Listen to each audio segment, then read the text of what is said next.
Welcome again to Freejazzlessons.com. I have a special treat for everybody here. Sitting with me via Skype is the well-known, respected, world-class drummer, Paul Wertico. If you do not know Paul, I'm going to give you a quick introduction. You need to.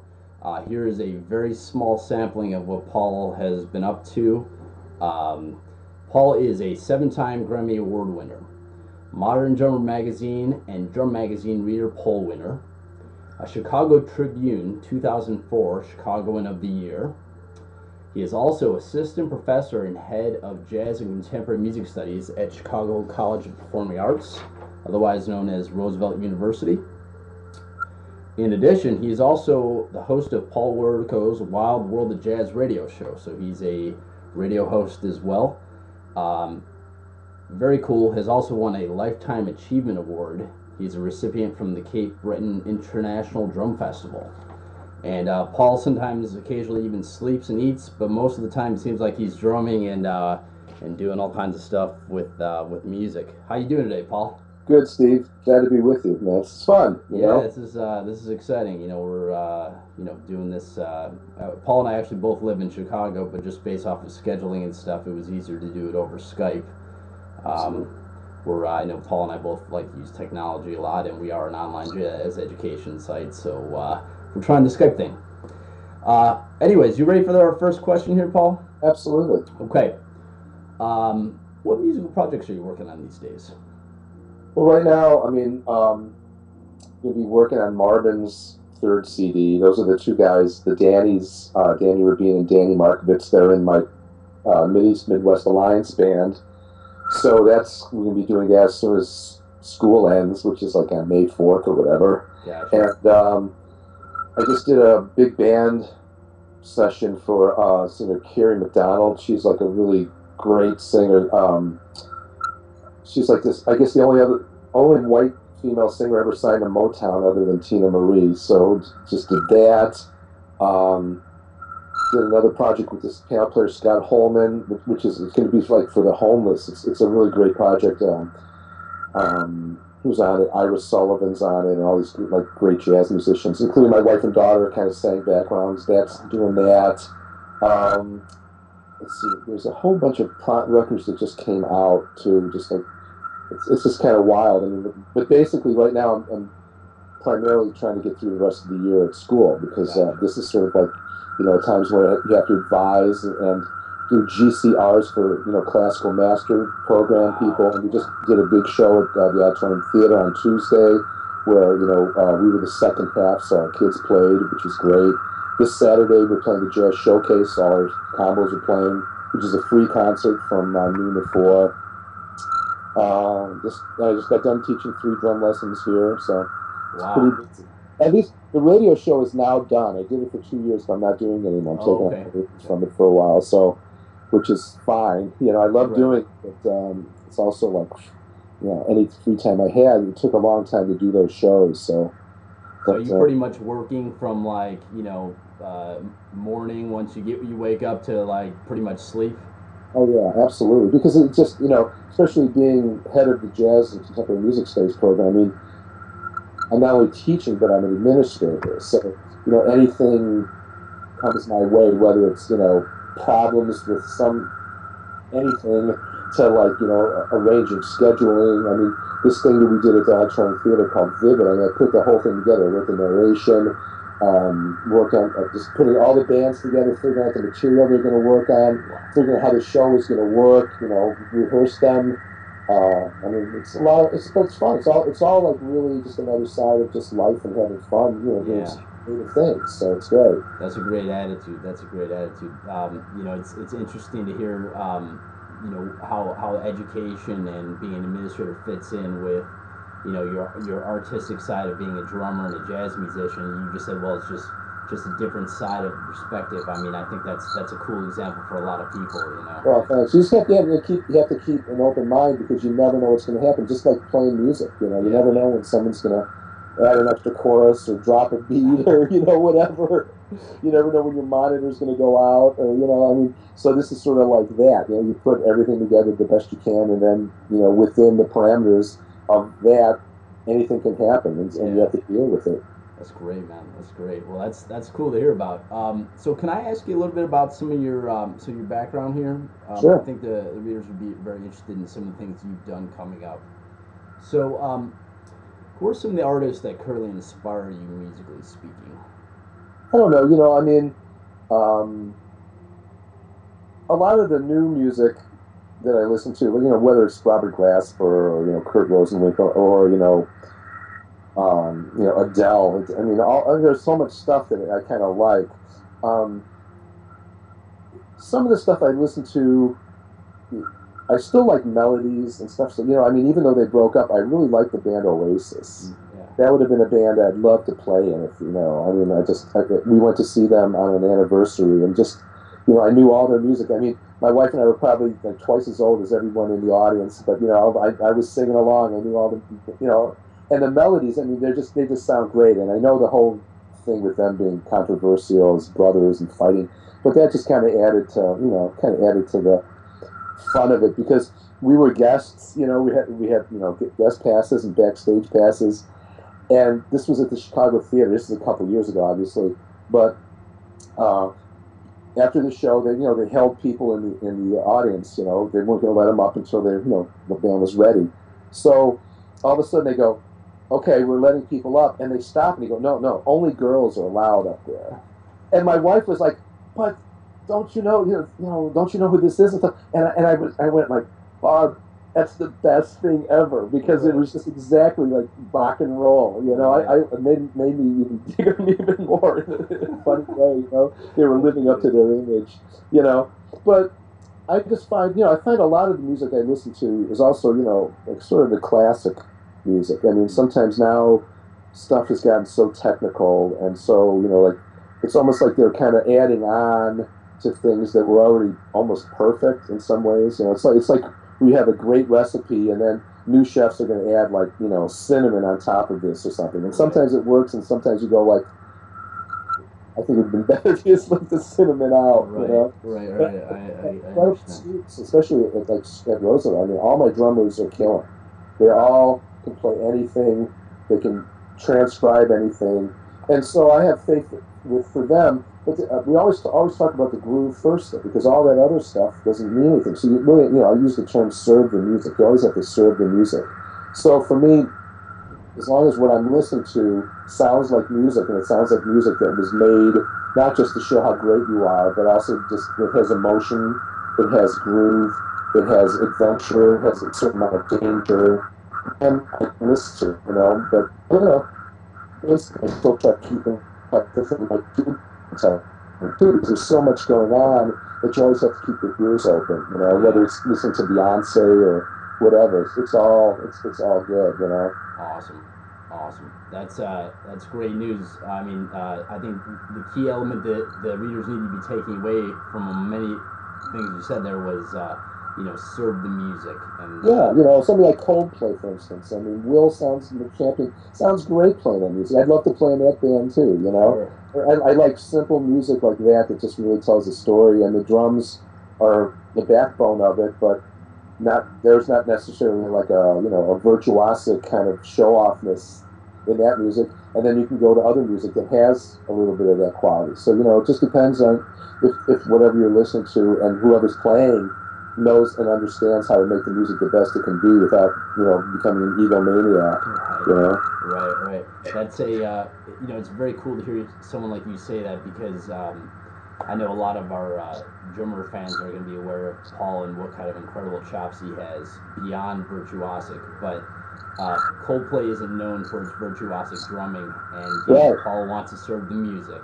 So absolutely, and they're making money and they're touring the world, and so they're bringing a lot of joy to a lot of people, and so that's part of it too. I mean, it's not about us. Sometimes it's about like us and them. So right. That's great. So let's talk a little bit about like how you came up. Was there a period in your life that you consider the most musically formative for you? What was going on during that time that caused you to grow so much? I don't know. I mean, I always was just kind of just growing. I mean, I always kept my options open. There was a period of time where like I was in this band Earwax Control, and there was three guys. It was Gordon James on primarily keyboards, and Jeff Check, who was a bassist, guitar singer. He's kind of, can play anything. And we really, we would hang out for days, talking about music. I mean, that was kind of a great period because they were both great players too. And when we play, everything was totally improvised from start to finish. So that was kind of a great growing period because, when you find like-minded spirits, that there's no boundaries. I mean, that's always really great. But, then you have like the Matheny band where there are boundaries because the music has a certain structure and there's a certain way the leaders, and the composers are looking at it. So how do you keep your own identity but still serve the music enough that you're still able to be yourself, but it's not 100% yourself. It's just this side of yourself. So, like when I look at my career, I mean, I'm on records from, I just got a record that came out. I didn't even know it came out. There's a really famous Jewish Greek tenor singer. His name's Alberto Mizrahi, so he's like the Pavarotti of that circuit. And, I did that record, so we're playing everything like in 7/8 and stuff. And then there's another record came out. It's like the history of jazz piano, where it's everything's like 1930 music. They sound like it's like a Gene Krupa kind of groove. And then I just did. There's a band called Dimension in Japan that's like all like fusion jazz. And then I mean, it's just so you just realize that you don't put 100% of your your personality do, but you can't. You have to differentiate what's good for the music and what part of it is still part of you, and just do that 100%. Right. And then it just seems, and if you just listen, the music tells you what to do. I mean, you don't impose anything on it.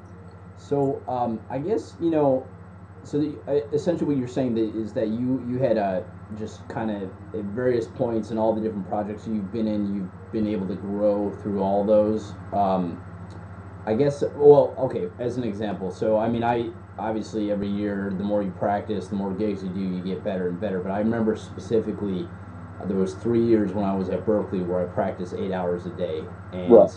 You're green because you're mostly in the practice room. But I remember that being like a turning point in my career or my development. So was there a period like that for you? No, I mean, it's all been like that. It sounds weird to say, but I mean, even doing like the administration thing, it's all one thing to me. It's not all segmented to me, which is, I think that's what keeps it interesting.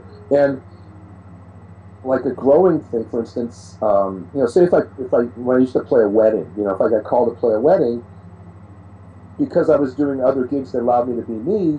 When I played a polka, I would just play the hell out of the polka, and try to get the dance floor packed. I wasn't going to try to throw in some Elvin Jones licks or anything, So it's really about like just that everything. I mean, when you drive, that's a learning experience. Everything's a learning experience if you just listen to what's around you, Yeah.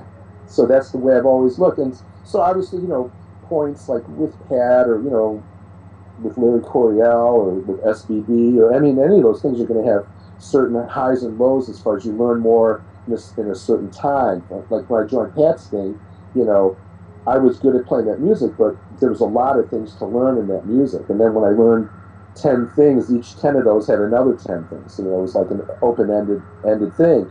Where other times, I played like a Jay McShann, who the father of Kansas City jazz. Charlie Parker was in that band. So when I played with him, I'm playing. It's almost through osmosis that you're playing with someone that invented this stuff. So if you're open to it, that's a growing process too. So the more varied your experiences can be, that helps. And then if you can crossbreed them, then they come out to be something that that's us. It's like a stew. You just put in all this stuff, and then you end up with this thing. So which is us. And then you have Paul, whatever But comes out of you. I have no idea what that is. Right. I mean, yeah. I mean, it's just me. I can't help be me. Yeah, that's great. That's great. Okay. So, in your opinion, what's the most important thing that an inspiring jazz musician needs to practice? Being a good musician, understanding the music, and so when you play jazz, obviously you have to have some knowledge of the repertoire because sometimes people come and they'll say, I want to study jazz. They say, okay, great. What do you listen to? Well, I don't really listen to jazz, you know. So, you know, if they think like going ding, ding, a ding, ding, a ding is jazz, then that's like, you know, be able to say, you know, Cabernet Sauvignon and thinking you speak French, you know, just part. So I think part of it is to really listen to the great musicians. And it's really hard nowadays because, like, I teach like jazz history courses, for instance. And when we're talking about, you know, bebop, which is like 1940s, you know, that's a long time ago for kids. I mean, that's like, you know, 70, 80 years old. When I was their age, 70, 80 years old before then would have, jazz didn't even exist. Right. You know? So there's a lot to learn, but I really think that if you understand where it comes from, it gives you context to know where it advanced and how, then you're able to kind of have some credibility when you want to take it further. You know, I mean, you don't necessarily have to do that. You don't necessarily have to do anything. I mean, people invent things all the time that don't have any background. But in general, if you really want to play with, you know, like an established artist that's great at something, you better know what it is. I mean, I remember doing a clinic in Sligo, Ireland, where Rufus Reid, the bassist, was also doing, you know, the seminars. And his clinic was great because he just said, you know, this stage is my altar. You know, your music is my religion. So if you come up, you know, don't blaspheme on my altar. You know, which is really true because a lot of times kids think that, you know, you just kind of learn some licks and you can, you know, get some linear stuff happening and play fast. Then you're able to play the music. But if you don't know the songs, if you don't know the language, you don't understand the responsibilities of certain eras of jazz, and you know, you can make a fool of yourself really quickly. And at Roosevelt, I mean, I've made the whole combo program that there's different combos. You know, there's swing, there's bebop, hard bop, there's avant-garde, there's fusion, there's Brazilian, there's contemporary. So if you're in a swing combo for one semester, and you rotate, you know, whether you could be a senior and be in the swing combo. It's not like the beginner combo. There's no beginner combos. So you have guys that can play all their linear stuff and can transcribe Vinnie Colaiuta solos and 11/8. But now all of a sudden, now they have to play something where they can't play anything behind past like 1938 or 1940.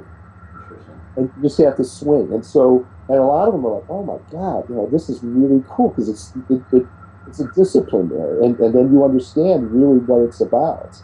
And I think if you do that and you love it, there's so much information that can make you even love it more. You know, so you go on, you know, it's not only just listening to Gene Krupa records or Dave Tuff, you know, Tuff records or, you know, George Wetling records, but then you go by like Swing Men by Burt Corral. You know, there's this book called Drumming Men. There's the swing years and the bebop years. And then you can put that together with the Engine Room, which is a great 4-box set by ProperMusic.com that, you know, segments everything.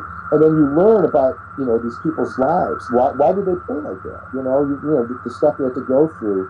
It gives you context to really understand what you're trying to play, even though you weren't born, you know, in that decade. At least you feel like you have some credibility into understanding what went into that music, why it was invented, why it's so important, and how to play it properly. Wow. That is an answer that we all need to be paying attention to right there. That is there's a lot of information there. So immerse yourself with the music. You know? Yeah, learn songs. You know, learn the composers, learn the great players of that era. You know, and then also learn historically what was going on. You know, it's, you know, the economic conditions, the social conditions. You know, everything that made these things happen when they happened. Wow. Yeah. Wow, it's a lot more than just here's one lick and you're a jazz musician, friend. That's you know, that can get you into wanting to be a musician because, you know, obviously you hear something and you're hooked. You know, it's something you love, but people get bored sometimes with music, and I'm always like, how can you possibly get bored with music? Because there's so much to learn. You know, you can go and practice, or you don't even have to practice. I mean, you practice to get facility to say something, but if you don't have anything to say, then you might want to learn what to say and then learn how to practice it so you can get it out correctly. But just to regurgitate a bunch of licks and scales, that's not really music, you know. I think people, I think an audience can feel that, you know, if someone has lived and experienced, and it comes out, you can tell when they're playing. They can, you know, be technically perfect on their acts, or you know, or this, you know. So, but you know, if there isn't a depth behind and a real knowledge of what to say through the notes, it's a you know, it's apparent, right? No, and that's, you know, part of the problem with, like, you know, American Idol, and so you think you can dance and all these things that, you know, they take a great voice or a great talent, which, you know, some of these people are amazing, you know, but they put them on a pedestal like they're a star all of a sudden. So that's maybe okay, but then you have a lot of other people, that's all they aspire to. They don't aspire to the work that it takes to get there. And not everybody's that talented at a young age. I mean, you know, talent is, you know, or, you know, some people are wired differently. Some people have more mass than others. Some people, you know, are shorter or taller. I mean, there's all these things. So if you really want it, you have to do the work, and that makes it more gratifying too. And some people just catch on faster. I mean, you know, you have some students, they show it, and boom, they have it. But some of my most successful students, you know, I would show them something that they didn't understand, and during the lesson, they would just sit there, and you could see them just concentrate and want it so badly. And, you know, I'm sitting there watching them for 10 minutes work on this one thing, you know, as opposed to say, oh, well, I'll work on it at home. And other people, you show it and they get it right away. But both those kind of talent to be able to be very dedicated and have a good work ethic is just as important as being talented and just having quick wiring and being able to understand stuff. Wow. That's huge right there. That's huge right there. I love that you're talking about the different versions of talent. Often thought about that myself. I from my perspective, and you can tell me if you agree. I've seen a lot of my personal students, the ones who didn't come in and pick up things as quickly. Usually, in the long run, this isn't for everybody, but they tend to stick with it longer and then eventually excel past the more natural talent, so to speak. Yeah, the tortoise and the hare type of thing, Right, too. exactly. You know, right. Exactly. And then, you never know what's going to happen. I mean, you know, you might want to be a jazz drummer, and then you might end up, you know, being a jingle producer. You know, I mean, because things happen in life. Or, you know, you might end up just loving music, but not wanting to go on the road or whatever, or not want the insecurity of not knowing what's happening. You know, so you might go work for a corporation and then later, but still love music, and then so you can take lessons and play with your friends. I mean, you don't have to be a professional musician necessarily either to love music. And you don't even have to play. I mean, a lot of times when people come up and they'll say some, you know, kind of insightful thing, I go, oh, so you're a musician? I go, no, I'm just a listener.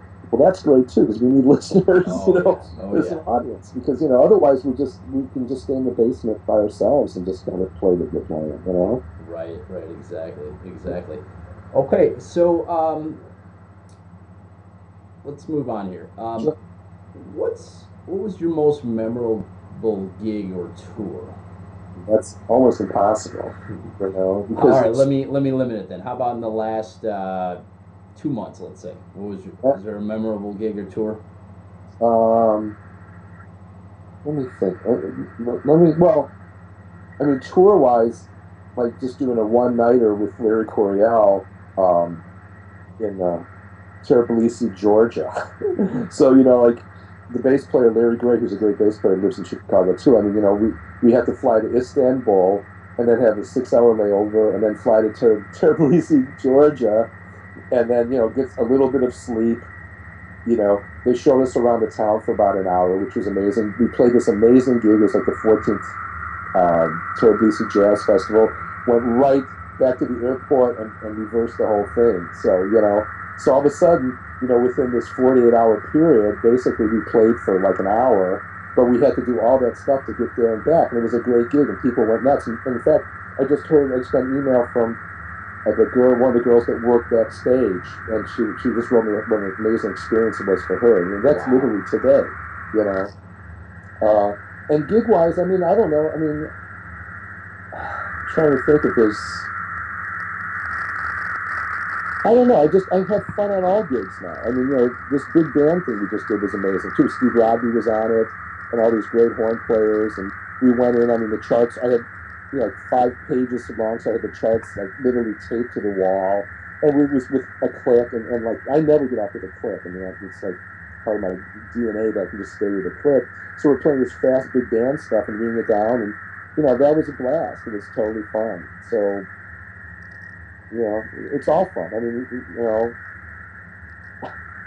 yeah, it's all fun. It's all fun. Got it. It's all fun. All right. So, in all my interviews, I usually ask each person what it's like to make a living in their hometown. Now, obviously, I'm from Chicago too, but I would love to hear Paul Wertico's perspective on what's the Chicago scene like. How's it like making a living playing jazz or even just playing music in Chicago? Well, I mean, it's a lot different than when I was literally just making a living. Because, I found an old book from 1978, like a date book, calendar book, and I was working like 14 gigs a week. I mean, it was kind of incredible. It's really easy to do sessions, and like on a Saturday, do maybe 3 or 4 things on a Saturday. So I don't have to make my living that way now. So I do turn down gigs. I mean, I just turned down something like yesterday that would have been an okay gig, but it just didn't pay enough. Mm-hmm. And I'm kind of at the point now where I don't want to really schlep my drums and stuff. I mean, I want to get paid the right amount of money to play music I really want to play. So, a lot of my students do these gigs, and I go here and they're great. But at my age, I mean, I'm 59, so I don't go out and hear everybody the way I used to. Because when you're younger, it's the networking process. So you go hear somebody, and then you meet somebody, and even now, like when I do that, if I go to the Green Mill or the Showcase or something, and oh, I didn't know you were in town or whatever, and then oh, you busy first day or something? Oh, no, oh, good, got a recording session, fine. But I don't necessarily do that the way I used to do it. But I think the scene in general in Chicago is really healthy. I mean, there's a lot of different styles of music. There's still a lot of clubs. I guess there's still parties and stuff you can play. I mean, even though that's changed because of first DJs took over, and then now iPods replaced the DJs by and large. So some of that stuff is different, but I think there's a real vibrant scene here of just energy of people trying to create new music. I think it's really good. I agree. Well, it's cool to hear your perspective on things. Yeah. A couple more questions here. Sure. Since Freejazzlessons.com is an online jazz education site, I always have to ask this question. How has the internet changed your career and the way you approach being a jazz musician? Well, that's a great question. I mean, I was probably one of the first drummers to get on the internet. I think Mike Shreve from Santana was like maybe the first. But back in the early 90s, I started saying like www. And I went, what the hell is this? So I finally went to like a Copy USA or something. I said, well, what the hell is this? I said, oh, it's the internet.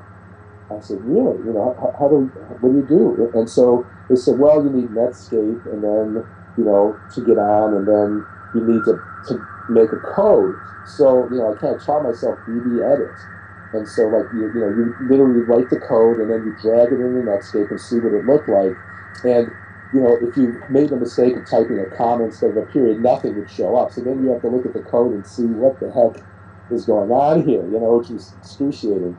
But as soon as I started going on, and I had my website, all of a sudden, I started getting emails from, Indonesia and like, South America. And it's like all of a sudden the world opened up to me. And it was great. I mean, all of a sudden, I still get things all the time of people asking for things, or, that's how you book gigs. I mean, I've got a tour coming up in Tuscany. I did it a couple of years ago. It's 2 Italian musicians and a great guitarist and bassist, and then the sax player from Supertramp, John Hellawell. And so we did this, like, I think we did 3 gigs in a week. I mean, everything was paid for, all 5-star hotels and stuff. And it was amazing. And then we were supposed to do it the next year, but they had the earthquake. So then I didn't hear from anybody for, a while. I thought, oh, maybe that thing dried up. And all of a sudden now they said, you want to do it this summer? It's like, yes, So that kind of stuff, I don't know if that would have been, as available. With the Matheny thing, it was weird because the internet was getting going, but it wasn't the same as it is now. I mean, now everything's posted and all that. So a lot of stuff that back then we would do things that no one would be able to see them. But there was a funny thing that happened. I remember when my wife was pregnant with our daughter. I remember going off of stage, and there was a friend of mine that was in the audience, and so I'm talking. I said, Bob's pregnant. Next day, it was on the internet. Not from him. Somebody else had overheard it. And that kind of creeped me out. All of a sudden I went, well, stuff that I want private, that I'm only telling friends, is now, it's everywhere. So that was kind of the downside of it. I mean, even though that wasn't a big deal, it was fine, but it kind of made me think a little bit. And also, now people, like, they post stuff that, of gigs. I mean, like, even the Georgia thing, there's stuff everywhere on the internet, and we don't get a chance to okay it. Mm-hmm. So that's kind of weird, because sometimes, someone will put something up and you go, well, that's okay, but, I'd rather, that's, the sound is not the best, or that wasn't the best part of the gig or whatever, but you have to live with it. Right. I think the whole music thing about, like, that everything is basically free now is kind of screwed up stuff. I mean, there's BitTorrent sites and all kind of stuff where everything is, so people don't even realize they have to pay for music, that we, the intellectual property value has kind of gone down the tubes a little bit. Yeah. When I did my DVD, Paul Wertico's Drum Philosophy, it went on Alfred Music. I'm thinking, this is great. So I went to see if there were any reviews, and right away they were on 30 BitTorrent sites. So, so how am I going to sell that thing, if people can just download it for free? But that's what it is now. I mean, it's just, so there's positive things, there's negative things about it.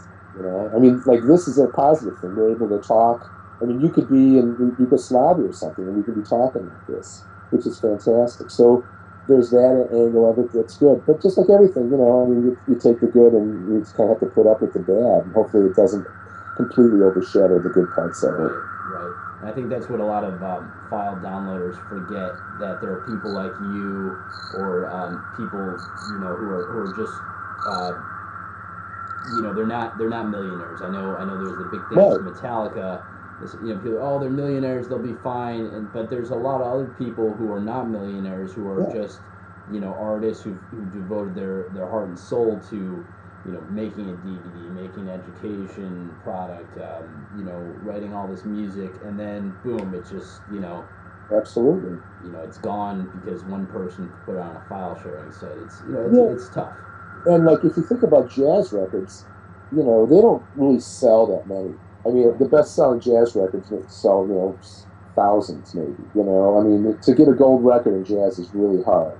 So even some of my favorite records that I grew up with, I mean, they might have sold maybe 1,000 copies. So, any little bit that you get in from income, whether it's by selling the product itself or from the royalties, of the either writing or the publishing of it, that all adds up. So your income is based on all these things. And so, like, when something drops, if you can't make it up the other way, then your income basically drops. Right.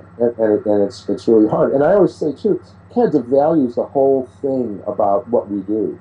Because, like, when you go into a club and there's a $3 cover charge, people are going to probably think the band's only worth $3 and you're talking and stuff. But, if it's a $20 cover charge or a $65 cover charge, people are probably usually going to listen. Right. Because, and so this just makes it seem like, who cares? Anybody can play music, Get on, Guitar Hero, and I can play guitar all of a sudden, I mean, it's not true. So the whole work ethic of years and years of shedding. I mean, you have to practice, probably 12 hours a day, every day. I mean, I just loved it. I mean, I didn't try to do it.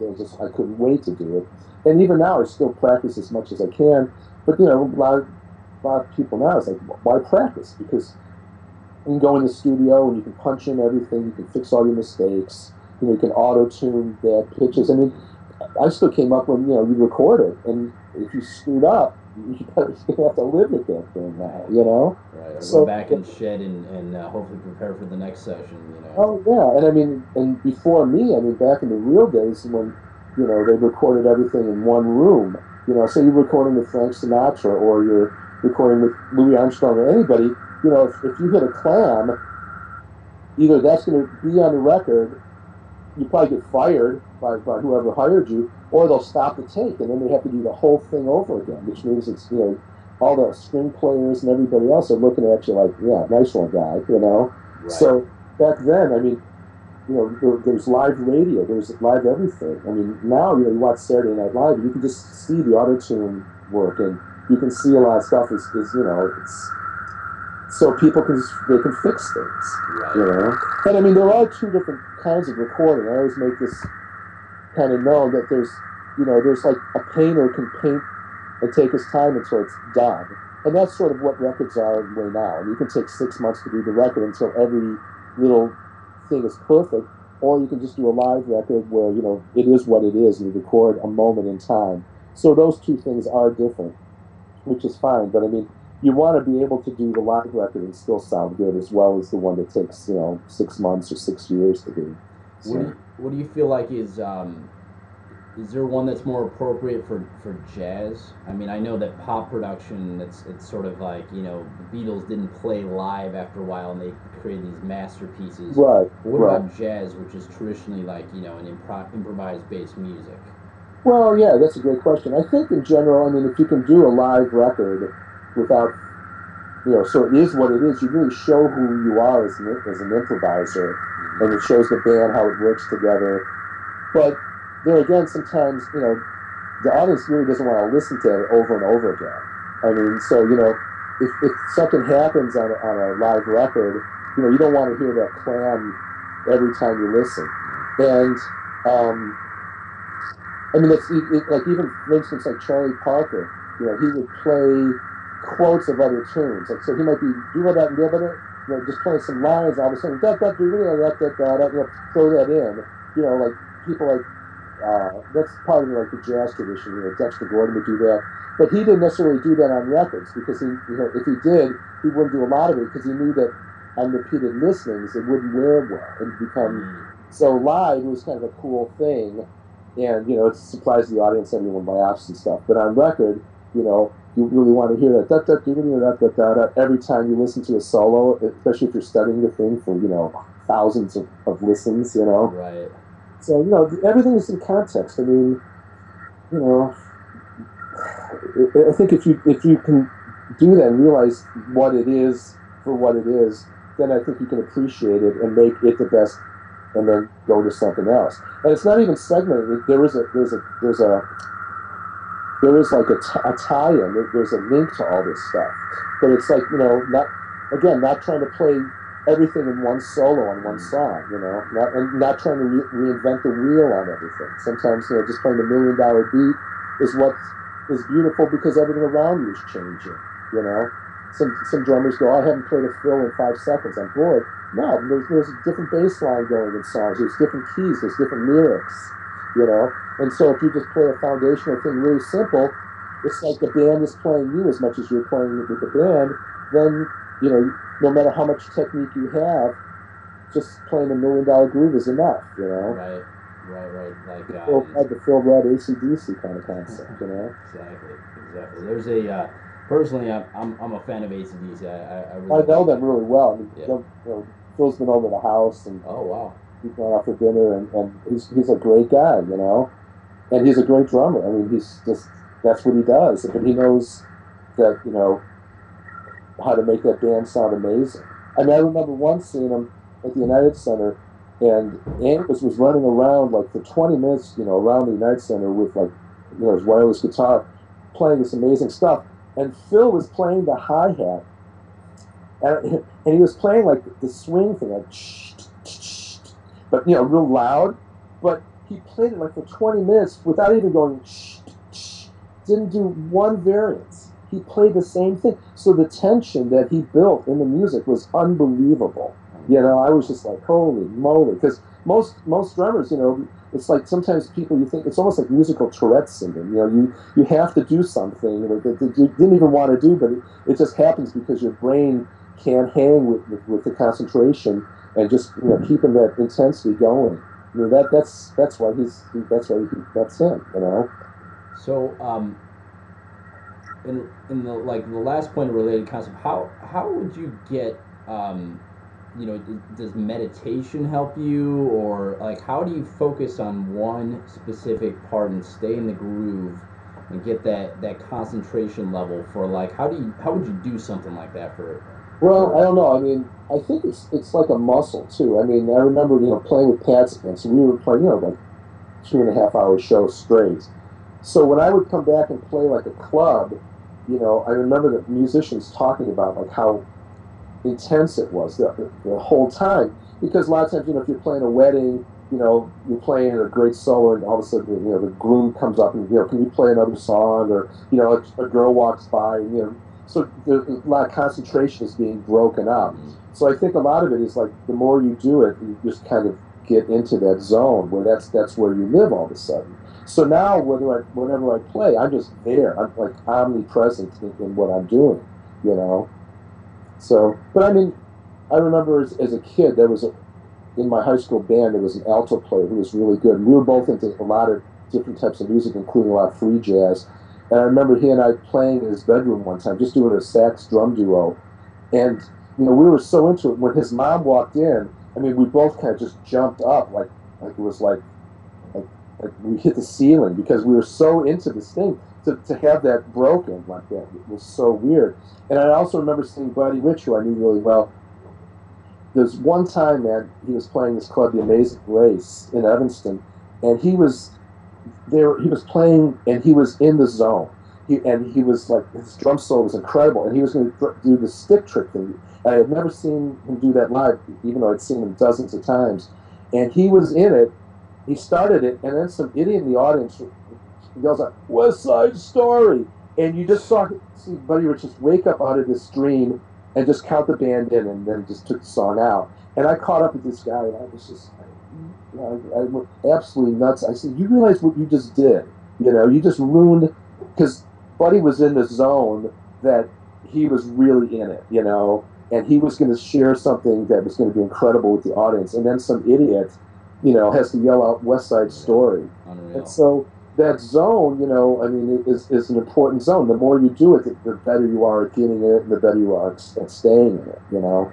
But it is it's like, I mean, Zen is really important. The Zen mind, beginner's mind, that everything starts from, from nothing. Because really, if you play a note, you're basically breaking silence, So to remember that silence, it's just like wind. I mean, you don't think wind has any mass until the wind starts coming and it blows you over. Oh, this does have mass. And silence is important too, So it's always, again, that yin and yang kind of thing. Have you studied Zen? Oh, sure. Yeah, I mean, there should be books. I mean, with earwax control, we were definitely into that very heavily, And I never studied like meditation per se. I mean, I did self-hypnosis. But, when you play, that's what you're doing. You're basically going into that other state. There's a lot of funny things. I mean, I remember sometimes with Pat, people would come up after the audience and go, "Oh, that was a great concert. I fell asleep a couple times." And I was always like, "What?" I took it as an insult. And then several years ago, a friend of mine, it was a drummer, said, "Oh, man, Paul Motion's band's playing at Ravinia. Do you want to go?" And I said, "Yeah, I'm open." So he and I went, and it was in the Martin Theater. So, it was Paul Motion, Joe Lovano, and Bill Frisell. Mm-hmm. And so, the show started at 7. I wasn't tired. I wasn't, jet lagged or anything. And they started playing, and I found myself nodding out. And I went, "Oh my God, that's what this is." It's like the alpha was, waves and beta waves or whatever. The music just, it's like listening to the ocean. It just takes you away somewhere, Right. So it's not necessarily a bad thing. It's just a different way. It's not like listening to some new age music that puts you to sleep because it's so boring. I mean, it's basically it's messing with the waves in your psyche in a good, Gotcha. That's great. Well, that's I'm a real big fan of Zen, so it's cool to hear. I know a lot of other people in the state probably have, gotten into it before. And for people who don't know, it's not necessarily a religion. It's more of a I guess a general way to put it is a life philosophy. Yeah, it's a philosophy, you know. Yeah. I mean, it's funny because one coach is a good friend of mine, you know, from Wilco, the drummer from Wilco. Oh yeah. He took lessons with me, and he's on the cover of April's Modern Drummer. He said some really nice things about studying with me, but this is the second time he was on the cover. The first time he was on the cover,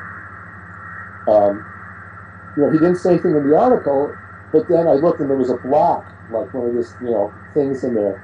And he said that when he was studying with me, I said something, always play the truth. Mm-hmm. And at the time, he said, you know, in this block, he said at the time he thought it was just like some kind of Zen kind of, you know, hodgepodge, whatever. But then when they were recording Yankee Hotel Foxtrot, that became like a mantra because they were trying, like, I don't know why, if there was something about like decisions that had to be made, it was always play the truth. And, you know, that became like their biggest record, you know. Wow. So, you never know. So Paul essentially has changed the course of rock and roll history. That's a, you know. You never know. You never know where you're going to be. I mean, that's, you know, you can be playing a wedding, and, you know, if that wedding is a great wedding and you make everybody dance, that's like a huge type event in people's lives. I mean, so you never know what you're going to affect. So that's why you should try to do the best you can all the time, you know? Completely agree. Completely agree. All right, I got one more last question here. Sure. I know you got to get going, Paul. So, since we're both Chicagoans, I got to bring up one of our hometown heroes, Michael Jordan. Oh yeah, got to see him play. Oh, you got to see him play. You know, I never, unfortunately, did. I've seen Derrick Rose a couple times, but I you know, I was old enough. I just never got to a game. So yeah, no, we took even my daughter. I mean, she's too little to remember, but we went. You know, and so she got to see Michael Jordan. You know, I got to see the famous, you know, world's no, the famous NBA. You know, who was it? Scottie Pippen and who else was on it? I'm spacing right now. Or was it Horace Grant at that time? Yeah, it was Rodman was on it, and John Paxton. I mean, it was unbelievable. Yeah, yeah. It's like going to see like Miles Davis or something. Oh, absolutely. It's the, you know, great, almost like a you know, the Beatles of sorts. You know, it's one of the greatest teams ever. You know. All right, so after Jordan won his first championship. Yeah. I shouldn't say after, actually, like, of all the career accolades he's had, you know, winning the NCAA championship and the you know, the MVPs and the scoring titles and all the six, you know, a huge list of stuff, right? Right. Similar to your career. Jordan was quoted as saying that his first championship was the thing that meant the most to him. Not that the other things weren't very important, but that was the thing that touched his heart the most. Yeah. So, Paul, is there one thing of all the incredible stuff you've done so far that has meant the most to you, that really just felt like the most significant? Not really. I mean, the first Grammy was pretty cool because I remember we were in Covington, England, and all of a sudden, we were rehearsing over there, and we heard that we won. So, you know, like the first Grammy was like, wow, I can't believe we won a Grammy, you know. I mean, that was obviously a pretty cool moment. But, I mean, you know, getting the Lifetime Achievement Award and the, you know, the Career Award at Montreal Drum Fest, that was pretty heavy. I have to say that, you know, it's kind of like pure awards are really nice. I mean, because I'm not really into polls. I don't like polls. I don't like to say, like, this is the best drummer or this is the best record. I find that to be, you know, that's for sports, because it's too subjective. But, you know, when you finally get something like that, I was really, because I didn't know I was going to get it. You know, I mean, it was really cool. You know, and it must mean stuff to a lot of people, because I remember doing the Cape Breton thing before, because I did it like 3 times or something, and the second time I did it, I remember Bernard Purdy got a Legends Award, you know, from the festival, and we were flying back, and I was on the plane with Bernard, and I just remember this guy's been on like thousands of records. You know, I mean, he's changed drumming history, and he was like so proud of this little trophy. He was showing it to like ladies on the plane and stuff, and I thought, man, that's how cool is that? You know, just to have some recognition like that. You know, it was very cool. You know, I mean, because not everybody gets recognition. That's why, you know, even when you're at the grocery store and you're nice to a cashier or you say thank you to somebody when they open the door, I think, you know, the small recognitions are important to give as well, you know, because that might be the highlight of someone's day. You know, they might be working at the Jewel or something and they're having a horrible day and their boss is ragging on them and, you know, the people are mean to them and all of a sudden, you know, you make them smile. I mean, that's, to me, that's like a gift. You know, Yeah, that's like giving an award to somebody just for, you know, for being alive, which is, you know, I think people should get awards for being alive once in a while to absolutely, remind them that absolutely. they're important too, no matter where what they do or where they are, you know. Yeah, well, that's it's great, Paul. And you know, Freejazzlessons.com. We really appreciate the community taking the time to speak with us. Anytime, man. I'll do it Um, again whenever you want. all I right, love great, man. Well, let's you know, we're gonna be posting this interview real soon. Once again, thank you so much, and you know, Paul Wertico, ladies and gentlemen, and you can check out Paul at paulwertico.com. And you want to mention a latest release? well, right now, I mean, I'm still, you know, we just finished the Mideast Midwest Alliance thing, so we're going to be working on another one of those. It's not out yet. But I did want to say something about, you know, if there's any students out there, come to Roosevelt. Because, I Mm-hmm. mean, what we're doing over there is great. I mean, we have like incredible faculty of people that do what they do for a living. You know, for instance, I mean, it's and our kids sound amazing. You know, I mean, I've got Hannah Ford that went there. She's, you know, she's like a young drummer that's already doing clinics all over the world. You know, I mean, there's a lot of Danny Markovitz in Marvin now went there, so they're doing over like 250 dates just this year alone.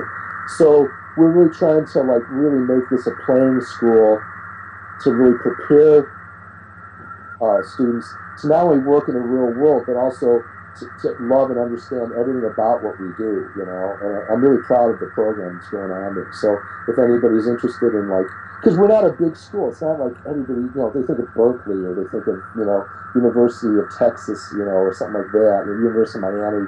So I think what we're doing over there, I compare it to anything. So Absolutely, yeah. absolutely. I can personally attest that the talent of the instructors there is Oh, absolutely world class. Absolutely thanks. world class. Well, Well, again, Paul, thank you. thank you so much again. And Paul Wertico, and I'm Steve Nixon again with FreeJazzLessons.com. Have a Okay. great day. Okay, you too. Bye bye. Bye bye.